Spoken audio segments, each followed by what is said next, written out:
All right, so I'm gonna trim this pour over. This is part two of that pour over. This is gonna sit inside of the cup that the pour over is supposed to mate with. So again, having extra clay here is always a good idea, and I mentioned that in the throwing portion of this, that more than enough material is always better than not enough material. So I just have this cylinder laying around, so I want to size that so this fits into the cylinder. You would be sizing it to whatever cup you have. Now it's important that the cup be leather hard as well as you're sizing it, or that you took a measurement of the cup when it was leather hard so that you can size it to that measurement. If you're sizing it to the bone dry cup, then it's gonna really have a lot of play because this is gonna shrink obviously more. So you're just kind of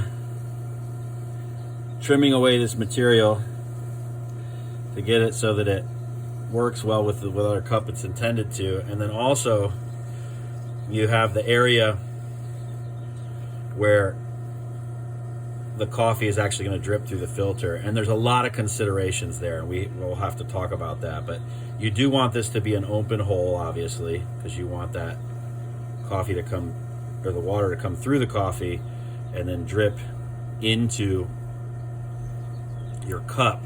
There is sometimes a tendency for it to kind of stick to the bottom of the pour over. So what I would recommend here is that you create kind of a lip right here. So I'm almost gonna create like a double catch on this thing, if you kind of get what I'm saying. In other words, I'm gonna trim down into this area. This outside edge will be the edge that marries into your cup. I'm just using this cylinder. And then this area will be the area that kind of allows that coffee to not run across the bottom of the pour over, if you get what I'm saying.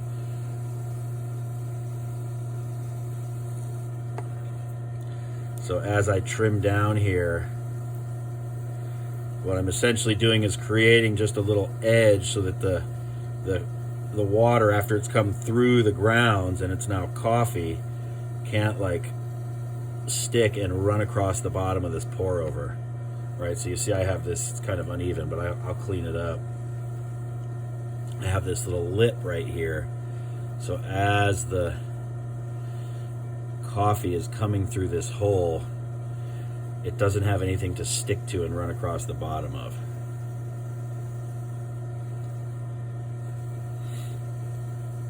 A lot of considerations. And then also, when we get this trimmed up, I'll submit one more demonstration that deals with the inside of the pour over, because what can happen is that the pour over itself, the filter will make contact with the inside of the cone shape, and it won't allow the water to go through. So we have to create kind of a raised texture to kind of create more areas for the water to come through. I didn't get this thing perfectly centered when I laid it on here, so I'm a little bit off, but once the wheel stops spinning, it'll be more difficult to see that it's off than when it's spinning. Again, I'm not focused on making real finished pieces here, so much of this is just demonstration for you guys.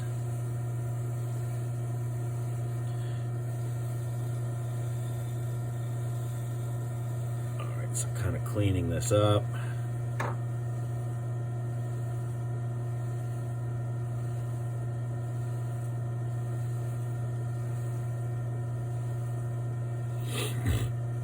Okay, I think I'm done messing around with trimming this thing. I can clean it up a little bit more, but that's about it there.